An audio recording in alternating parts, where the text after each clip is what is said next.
আসসালামু আলাইকুম। আজকে আমরা দেখব কিভাবে কন্টিনিউয়াস যেই ফ্লো থ্রো মেথড ওই মেথডের মাধ্যমে ইলেকট্রোক্যাটালাইটিক ইলেকট্রোক্যাটালাইটিক তবে এটা হলো কন্টিনিউয়াস ফ্লো, মানে এটা কন্টিনিউয়াস একটা ফ্লো হবে। সেই ফ্লোর মাধ্যমে কিভাবে ডাই ডিগ্রেড করা যায়।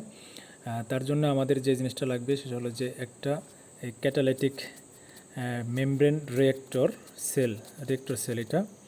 আর এটা লাগবে আমাদের ফ্লুইড পাম্প লাগবে, মানে এই ফ্লুইড পাম্পটা লাগবে। আর হলো মানে লিড ফ্লুইড পাম্প আর একটা পাওয়ার সোর্স লাগবে। এখানে আমি দেখাবো যে এই রিয়েক্টরটা কীভাবে সেট আপ করা যায়। এইখানে অনেকগুলো প্লেট আছে। যে প্রথমত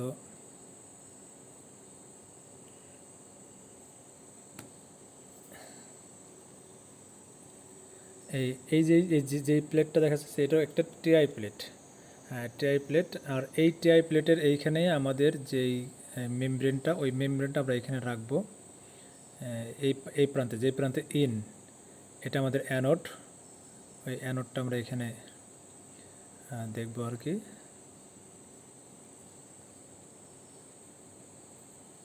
অ্যানোড,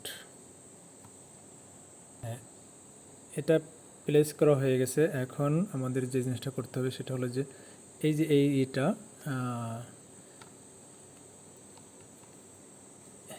এই প্লেটগুলো, চিপগুলো, ইনসুলেটর যেটা বলে, এটা আমরা এখানে প্লেস করব। দেখি, প্লেস করার জন্য আমাদের যেটা লাগবে সে এই যে এইখানে এই দেখা যায়, এইখানটা এই যে হোল দেখা যায়, এই হোলটা এই রিঅ্যাক্টরে একটা হোল আছে ওই ইনের এইখানে এই বরাবর রাখতে হবে। ওকে,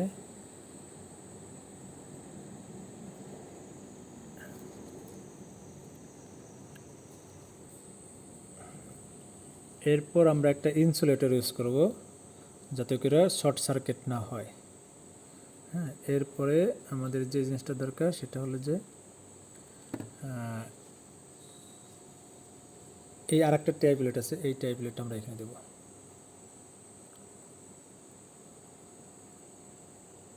এটা ক্যাথোড হিসেবে কাজ করবে। আমাদের যেই মেমব্রেনটা, সেই মেমব্রেনটা হলো অ্যানোড, আর এটা হলো ক্যাথোড হিসেবে কাজ করবে। তো এখন ওকে ফাইন।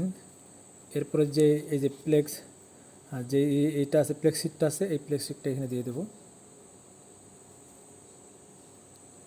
ওকে, ওইটা হলো আউট, এটা আউটলাইন, আউটলেট, আর এটা ইনলেট।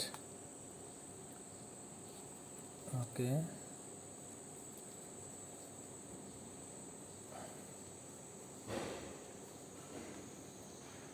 এরপর আমরা নাটগুলো লাগাই দেবো এখানে। যে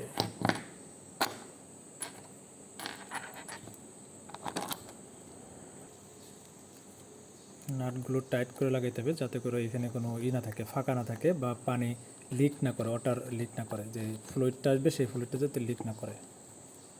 একইভাবে আমরা সব কমপ্লিট হয়ে গেছে।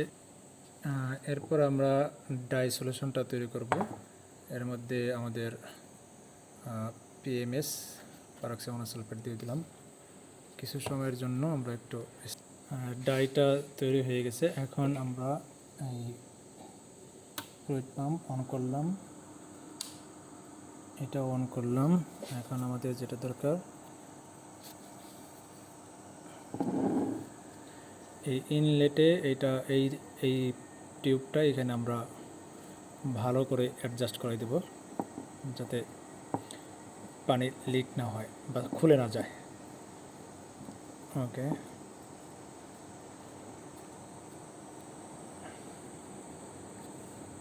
এখন এইটা হলো এন, পানি এখান থেকে ঢুকবে, আর এই প্রান্ত দিয়ে বের হবে। আচ্ছা, আমরা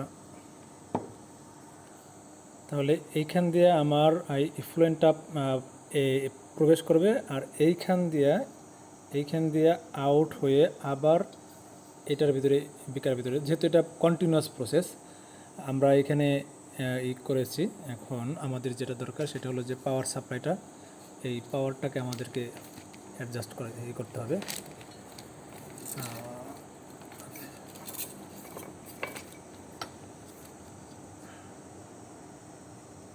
পাওয়ারটার এইখানে যেখানে আমাদের ক্যাটালিস্ট অ্যাড আছে, যেই প্রান্তে ক্যাটালিস্ট অ্যাড আছে হলো এই প্রান্তে, যেই প্রান্তে ইন করতেছে এই প্রান্তে ইন আছে, এটা আমাদের ক্যাটালিস্ট। এখানে অ্যানোড, তার মানে অ্যানোড যাবে, আর এখানে হলো ক্যাথোড। ওকে, এবার আমরা স্টার্ট দেখি কারেন্ট কতটুকু সাপ্লাই, এটা দিয়ে দিই।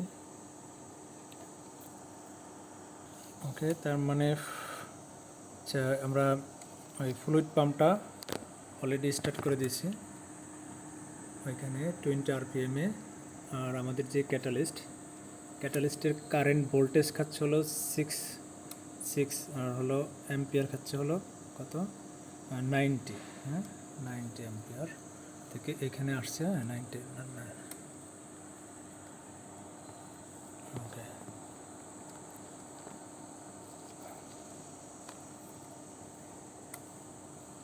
আমি আর একটা এসের ভিতরে, বিকারের ভিতরে পানিটা ধরছি, যে দেখি যে ফার্স্ট রাউন্ডে কতটুকু হয়।